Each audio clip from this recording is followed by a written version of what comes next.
నిన్న ఒక మాట జరిగింది. నేను మహబూబ్ నగర్లో మాజీ మంత్రి శ్రీనివాస్ గౌడ్ ఇంట్లో భోజనం చేస్తూ ఉంటే ఆడ 2 సార్లు కరెంటు పోయింది. నేను చెప్పిన కరెంటు పోయింది అని. మరి నన్ను ఇబ్బంది పెట్టానని తీసేసిండ్రా లేదా వాళ్ళ అసమర్థతన పోయిందని నేను ట్విట్టర్లో పెట్టిన.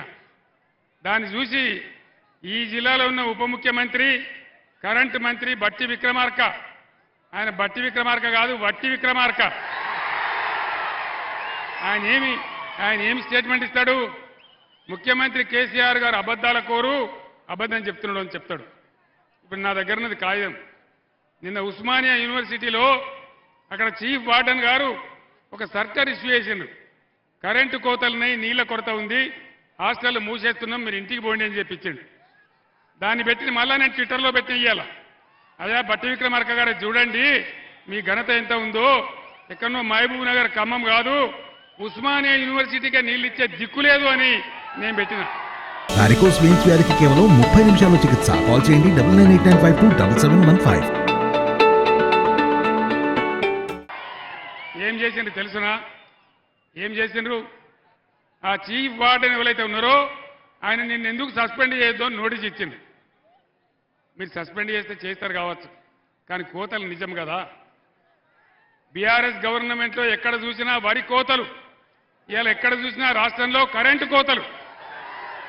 ఇది జరుగుతున్న చరిత్ర. ముఖ్యమంత్రి గారు ఏం చెప్పిండు?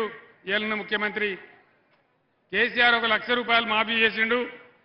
మీరు పరిగెత్తుని, ఇక ఉరుకుని, లగెత్తుని పోయి 2 లక్షల రుణం తీసుకోండి. నేను డిసెంబర్ 9 నాడు 10:30 గంటలకే మాఫీ చేసి పడేస్తా అని చెప్పిండు. అయిందా? 2 లక్షల రుణమాఫీ అయిందా? కాకపోంగ ఏమైతున్నది? భద్రాద్రి రామయ్య మీద ఒట్టు, బాసర సరస్వతి మీద ఒట్టు, యాదగిరి నరసన్న మీద ఒట్టు.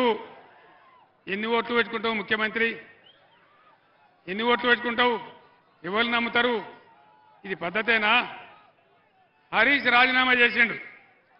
ఆగస్టు 15 లోపల నువ్వు రుణమాఫీ చేయకపోతే నువ్వు రాజీనామా చేయాలి, నేను కూడా రాజీనామా ఇస్తున్నా అని చెప్పి హరీష్ పోయి రాజీనామా ఇచ్చిండు. కానీ ముఖ్యమంత్రి పోలే, తోక ముడిచిండు. అంటే దాని అర్థమైంది? నేను ఒక్కటే మాట మీకు మనవి చేస్తా ఉన్నా.